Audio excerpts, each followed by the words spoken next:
guys, welcome back to The Bright Side. Macy here, The Bright Side Girl, and today we're going to be doing a special edition book haul. So I'm a little bit behind on filming hauls, so get ready for a bunch of them back to back. I have a Mermaid Marathon themed book haul that's coming your way sometime soon. If it's not already out, I will have a really big generic book haul coming out probably in July sometime, and then I have a semi-large unhaul coming out as well.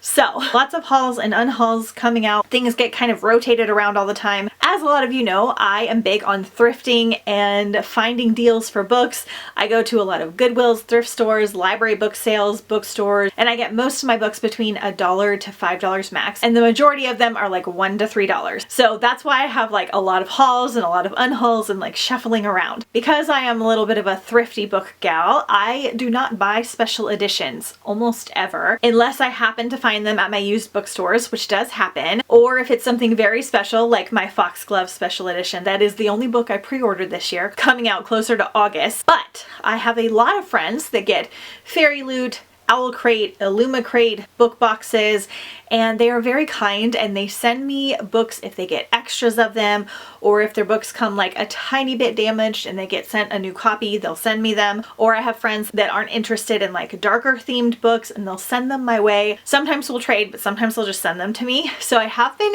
getting quite a few special editions that I've just been saving to film this video. So excited to share with you guys because some of these are so stunning. And I did put myself on the wait list for the Fairy Loot subscription box because I think it's time. I've never done it before. I had my brother get me one box from Owl Crate last year. I didn't want to wind up with a bunch of like random books or trinkets and things that I didn't need, but I think we might do it for a little bit. So on the wait list for that. But for now, we're gonna dive into all these beautiful books. Okay, so A Dowry of Blood. I believe this is the Fairy Loot edition. So I think this is vampire-y.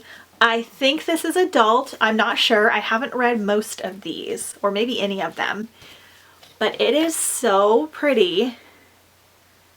Definitely giving vampire vibes. And the naked book, so awesome. I love these sprayed edges. Like the edges are like everything. They're so pretty. I have enough now that I might make like a tiny shelf of the edges. I know what you guys think about that. So, saved from the brink of death by a mysterious stranger, Constanta is transformed from a medieval peasant into a bride fit for an undying king. But when Dracula draws a cunning aristocrat and a starving artist into his web of passion and deceit, Constanta realizes that her beloved is capable of terrible things. So like a loose Dracula retelling, perfect for the fall. I'll definitely be reading it then. I'm going to try to get to all of these special editions sooner rather than later because I want to showcase them more in beautiful photos. This one I found myself for $5 at the used bookstore. So this is the special edition of Illusionary by Zoraida Cordova. I'm actually reading a book from Zoraida Cordova right now, so I'm enjoying that one. I'm not sure which special edition this is. I'm assuming it's Owl Crate, but we've got some blue sprayed edges in here and then normal in pages, but then we have this beautiful reverse dust jacket, which I love these and I think they're so pretty. But I never want to reverse them and have it different than what the original cover is, so I never know how to feel about that. But in this one, Renata is a girl on the run. Reeling from betrayal at the hands of Whispers, Renata has a few options and fewer allies. Reluctantly, she agrees to join forces with Prince Castian, her most infuriating and intriguing enemy. Their goals are find the fabled knife of memory, kill the ruthless king Fernando, and bring peace to the nation. I believe a YA fantasy. We have Dreams Lie Beneath by Rebecca Ross. I've heard amazing things about this one. So we've got some teal edges here, got a signature plus some cool in pages and a reverse dust jacket, a legit reverse dust jacket because this one has the wording on it. And I feel like when they do the reverse dust jackets that they should always make a print on the book. That way if you decide to reverse them, you have this. Okay, and this one's from the Bookish Box. Every moon, magic flows from the nearby mountain and brings nightmares to life. Only magicians who serve as a territory warden stand between people and their worst dreams. Clementine Mardigan is ready to follow in her father's footsteps as the warden of Hearswith, even though she yearns to study the wilder side of magic. Instead, she must record townspeople's nightmares so she and her father are prepared for the danger of the new moon. So got witchy vibes, fall vibes, again something I'll be reading probably more towards the fall. Sounds great. All right, then we have The Foxglove King, and I believe this was Fairy Loot by Hannah Witten. So this is the end pages. They're like flowers with a crown. so beautiful. Stunning. Beautiful in pages and a very cool naked book. I mean, look at this. And a very cool dust jacket. I'm actually gonna take these off. I should have done that the whole time. Oh well.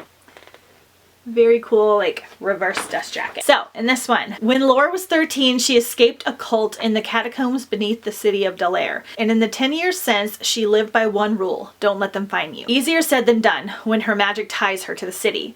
Mortem is a magic born from death and is a high-priced and illicit commodity to Delaire. So, again, another spooky vibe. A lot of these are those vibes because my friends know that I like those kinds of vibes, and also I have friends that just don't like darker reads. I believe this is adult, and I believe it has some romance in it. All right, another fairy loot. This is Cruel Illusions. I actually like the original cover of this as well. This book is really huge. So we have these absolutely beautiful rose sprayed edges. We've got an art piece in here, really fun in pages. No reverse dust jacket on this one. So fun. So again, I believe this is adult, it's a romance, and I know that it's an Alice in Wonderland retelling. That's kind of all I want to know before I jump into it. I'm probably going to try and read this for Retoldathon, which is my retelling themed readathon happening at the beginning of August. More information to come. So really excited for it. All right, so this one I actually did order and I paid almost full price. It was like $16 and I got it from blackwells.uk because this was going to be my favorite read of the year so far, but I had one other book that kind of jumped ahead, but I really needed a copy of this because it was so beautiful. This is the UK edition, so technically this is the standard UK edition, not a special edition like the Fairy Loot one has like mushrooms and stuff.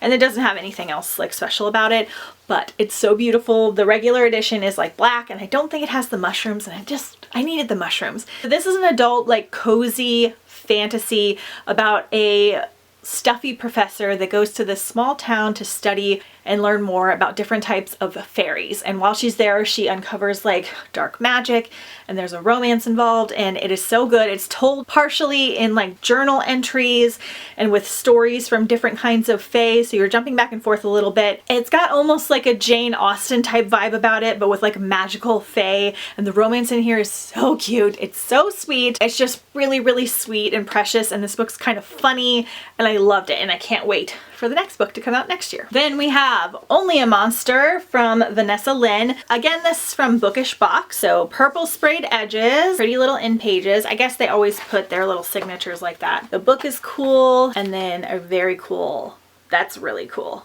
verse dust jacket. Okay, so I think this one came out last year. So this is It Should Have Been the Perfect Summer, sent to stay with her late mother's eccentric family in London. 16-year-old Joan is determined to enjoy herself. She loves her nerdy job at the historic Holland House, where her super cute coworker Nick asks her on a date. It feels like everything is falling into place. Then a Good Samaritan attempt gone wrong sends Joan spinning through time, and her life quickly begins to unravel. I believe her family are monsters, or they're like monster hunters, and she like falls in love with a monster boy, something like that. YA, I know there's some kind of romance, and I think it's either a duology or a series. But again, another one I will probably get to more towards the fall. Then we have Vespertine by Margaret Rogerson. I so need to read a Margaret Rogerson book. I have almost all of them and I haven't read them yet. I've just heard amazing things. I don't know which box this one came from. It has like these beautiful pale blue edges. Very cool in pages. A really awesome reversed dust jacket. We've got an art piece in here. And the book itself, I don't know if you can see that texture, but it has like a design on it as well. The dead of Lorelei do not rest.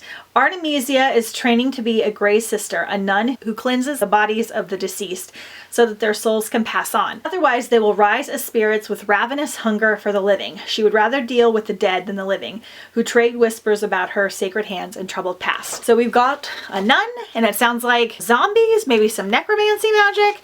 I will try again to get to this one more towards the fall. All right, next up, technically not a special release, but it might be now.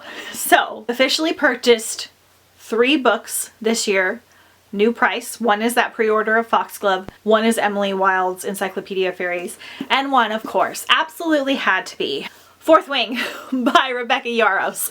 So I haven't read this one yet, but I plan to do it in July. I, of course, like everyone else, saw this going wild on Instagram and Reels and YouTube. And normally that kind of hype, like, will put it on my radar, but it won't make me like have to read it like sooner than later. Just kind of be like, yeah, I need to read that one and look for it. But I saw so many of my friends and people I follow like on Instagram giving this book 5 stars. And people that like never read fantasy, people that only like romance, people that have very different tastes. And I was like, what is happening?